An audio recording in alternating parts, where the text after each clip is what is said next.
Okay, I'm going to admit to something here. And I'm not going to be doing any spoiling about it. But we just finished watching The Crown, the last season of The Crown. Right? It's this season, the episode. Watched all of them. Amazing, so well done. Really just a fascinating story, but also the psychological pieces of it are so interesting. But here's the thing. There's one scene where I think to myself that one of the characters is seeing a therapist, and the therapist doesn't seem to challenge the person. And I think to myself, what is that about? When we, as people, not even therapists, when we are with somebody and we see the other person making choices that are maybe self-absorbed or thoughtless or inconsiderate or don't take the whole picture in mind or just venting. Now, I mean, don't we all know how good it feels to vent? Sometimes we need to have that environment of venting. We need to just release some of that energy. But if we don't then come back to it and say, okay, I vented, I've done enough venting. Now let's look at that. Is this who I want to be right now? That's where we get to have a better life. We get to have the life that we want. Is when we're choosing to be lined up with our values versus being caught in the systemic, painful patterns of our history that keep replicating themselves. And that's what I saw in one. I'd love to hear what you think after you see the episodes. That's what I saw in The Crown, is that by not challenging somebody to say, hey, what are you thinking? This is not going to get what you want. You know, you have to look at what's going on here. The question always is, how do we do that in a way that facilitates growth and development versus shutting somebody down?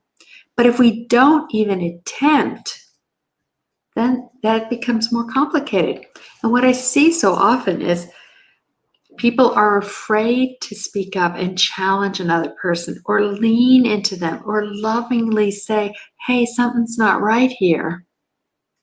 Because we're afraid, the relationship will be crushed, that it'll be disappointed, that something bad will happen and will be rupture.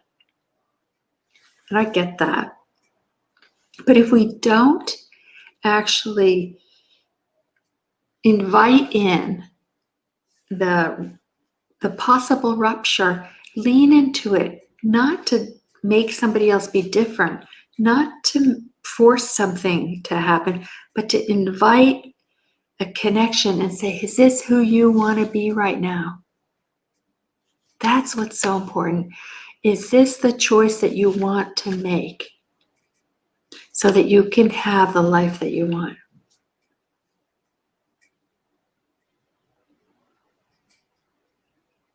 Gosh, there's so much I want to say about it, but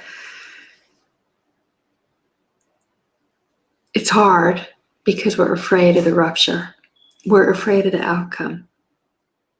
But if we don't lean in, if we don't try, we don't actually get to then see that the relationships get stronger, that we get more connection out of it instead of the disruption, breaking apart the relationship that's there. And yes, we have to become more skillful, for sure. Absolutely, we have to become more skillful in our communication. Absolutely, we have to practice not being violent in our communication or demeaning or depreciating or dismissive in any way, but to be curious, lovingly curious about, is this what you want, right? Yes, I know you're angry. Maybe that's often the case. Yes, I know you're angry. Yes, I know you want to do something. The impulse is so strong. And when that anger comes through, doesn't it? It's like so intense. It's so hard not to just fall into it and let it take over.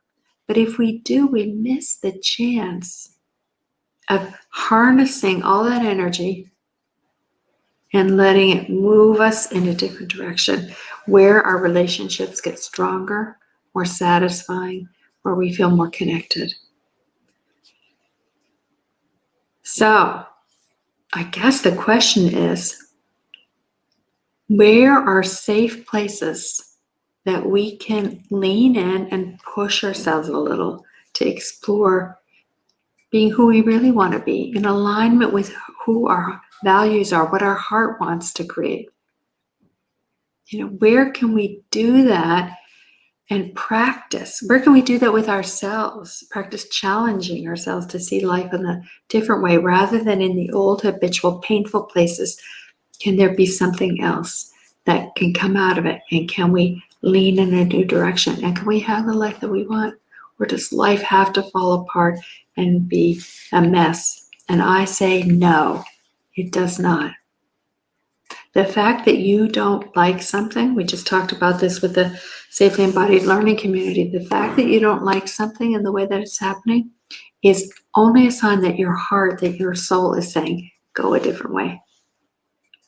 Don't get caught and trapped in that. If you're pushing against something, what is it that you want? And how do you go toward it? Not just thinking about yourself, but being aware there's another person or other people over there. And how can there be a combined meeting, not just you prevailing?